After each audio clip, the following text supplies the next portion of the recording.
राम राम बहन भाइयों माताओं, ज्ञान का नयन में आप सबका स्वागत है। आज मैं आपको कार्तिक महात्म्य का तीसरा व चौथा अध्याय सुनाऊंगी। सत्यभामा भगवान कृष्णचंद्र जी से पूछ रहे हैं कि कार्तिक महीने का क्या महत्व है, क्या धर्म है।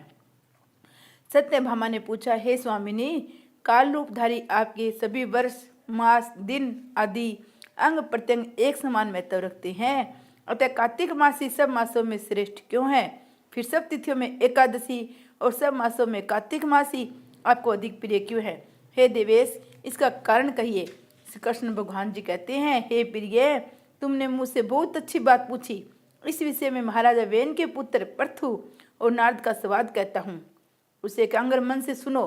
इस प्रकार एक समय में नारद जी से राजा पृथु ने प्रश्न किया था और सर्वज्ञ नारद जी ने पृथु को कार्तिक मास की महिमा बतलाई थी। नारद जी ने कहा, हे राजन, बहुत दिनों पहले समुद्र का शंखासुर नामक एक अत्यंत शक्तिशाली और पराक्रमी एक राक्षस पुत्र तीनों लोगों का मत डालने जीत लेने का समर्थ हुआ। उसी शंखासुर ने स्वर्गलोक में रहने वाले देवताओं को जीतकर इंद्रादि 10 लोकोपालों को अधिकारों का छीन लिया। उससे डरकर समस्त देवगण सुमेरु पर्वत की कंदराओं में अपनी स्त्री और कुटुंब के साथ उसका अवरोध करते हुए बहुत दिनों तक छिपे रहे। जब सब देवगण सुमेरु पर्वत की कंदराओं में आसन जमाकर निश्चित होकर रहने लगे, तब वह राक्षस सोचने लगा कि यद्यपि मैंने सब देवताओं को जीत लिया है और इनका अधिकार छीन लिया है, तो ये लोग भी बलवान ही ज्ञात होते हैं, अतः अब हमको क्या करना चाहिए? आज मुझे ज्ञात हुआ कि सब देवता वेद मंत्रों से बलवान हो रहे हैं। उनके वेदों को हर लेने से ही स्वत बलहीन हो जाएंगे। नारद जी ने कहा, ऐसा मानकर शंखासुर विष्णु भगवान को सोते धोख सत्यलोक से स्वयं उत्पन्न समस्त वेदों को चुरा लाया। जिसमें वह वेदों को चुरा रहा था, उसी में बीजों के साथ यज्ञ मंत्र उसके डर से जल में छिप गए। शंखासुर भी वेद मंत्रों और बीज मंत्रों को खोजता हुआ समुद्र के भीतर घूमने लगा, किंतु वह राक्षस उन वेद मंत्रों को एक स्थान पर कहीं भी नहीं पा सका। इसमें ब्रह्मा जी भी सब देवताओं के साथ पूजन सामग्री और उपाय लेकर बैकुंठ लोक में विष्णु भगवान की शरण में पहुंचे। श्री विष्णु भगवान को प्रगाढ़ निद्रा में जगाने के लिए गाने बजाने धूप गंधादि को बार बार उनका पूजन करने लगे। उन लोगों को इस आराधना से प्रसन्न होकर विष्णु भगवान जाग उठे। उसी समय देवताओं ने हजारों सूर्य के तेज सदस्य देदीप्यमान विष्णु भगवान को देखा। तत्पश्चात देवताओं ने विविध सामग्री द्वारा षोडशोपचार से विष्णु भगवान का पूजन करके पृथ्वी पर दंडवत किया। तब विष्णु भगवान ने उनसे कहा, हम लोगों आपसे इस कीर्तन और मंगल गान से प्रसन्न हैं। आप लोग अपना अभीष्ट वर मांगे, मैं सहस्त्र दूंगा। कार्तिक शुक्ल पक्ष की एकादशी पर्यंत प्रातः काल में जो सज्जन आप लोगों के समान कीर्तन और मंगल करेंगे, वे हमारे अति प्रिय होंगे और शरीर त्याग करने पर बैकुंठ में आएंगे। ये जो पाद्य, अदर्य, आचमन और जल आदि सामग्री आप लोग हमारे लाए हैं, वे सब अनंत गुणों वाली होकर आप लोगों को आनंदित करेगी। जो शंखासुर से वेदों को चुरा ले गया है, वे सब समुद्र में हैं। मैं उस सागर के दुष्ट पुत्र को मारकर ले आता हूँ। आज से मंत्र, बीज और यज्ञों के साथ चारों वेद प्रतिवर्ष कार्तिक मास में जल में विश्राम किया करेंगे। अब मैं मत्स्य का रूप धारण करके समुद्र में जाता हूँ। आप लोग भी सब ऋषियों को लेकर हमारे साथ आवे। इस लोक के जो प्राणी कार्तिक में नित्य प्रातः काल में स्नान करेंगे, वे यज्ञांत में अभर्व स्नान के पुण्य फल के भागी होंगे। जो कार्तिक में स्नान और व्रत किया करेंगे, हे इंद्र, उनको तुम मेरे लोक में पहुंचा दिया करो। हे देवेंद्र, मेरी आज्ञा से उन प्राणियों को सब आपत्तियों से बचाते रहना। हे वरुण, तुम उन्हें पुत्र पौत्र आदि संतान देते रहना। हे धनादि कुबेर, मेरी आज्ञा अनुसार तुम उनका धन धान्य बढ़ाते रहना, क्योंकि इस प्रकार का आचरण करने वाला प्राणी हमारा रूप धारण करके जीवन मुक्त हो जाएगा और जन्म से लेकर मरण पर्यंत विधि पूर्वक जिसने उत्तम व्रत कर लिया है, वह आप लोगों का भी पूजनीय है। आप लोगों ने मुझे कार्तिक शुक्ल एकादशी तिथि को जगाया है, इसी से एकादशी मान्य है और हमको बड़ी प्रिय है। देवता लोगों, ये दोनों व्रत विधि पूर्वक करने से प्राणी मेरे समीप पहुँचते हैं। इस प्रकार न कोई तीर्थ है, न कोई व्रत है और न कोई यज्ञ है जो स्वर्ग को देश के। नारद जी बोले, ऐसा कहकर विष्णु भगवान मछली के समान रूप धारण कर विंध्यवासी कश्यप ऋषि की अंजलि में आ पहुंचे। श्री कृष्ण भगवान ने की जय। चौथा अध्याय। कश्यप ऋषि ने दया करके उन्हें अपने कमंडल में रख लिया। जब वह उनके कमंडल में न समा सके तब उन्हें कुएं में डाल दिया। जब उसमें भी मछली न समा सकी तब उसे तालाब में फेंक दिया। जब तालाब में भी न समा सकी तब उसे समुद्र में डाल दिया, वहां भी वह बढ़ने लगी। उसके उपरांत उस नारायण रूपी मत्स्य ने शंखासुर को मारा।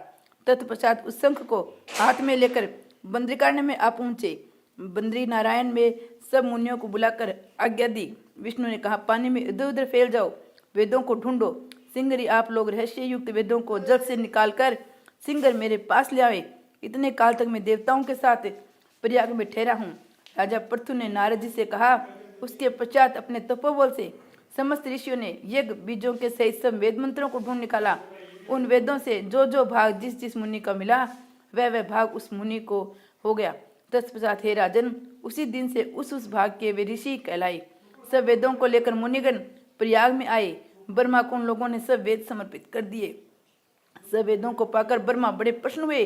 तुरंत ही उन्होंने देवता तथा ऋषियों के साथ अश्वमेघ यज्ञ किया। यज्ञ के अंत में देवता, गंधर्व, यज्ञ, नाग और गुहाकरगण विष्णु को भूमि में दंडवत करके प्रार्थना करने लगे।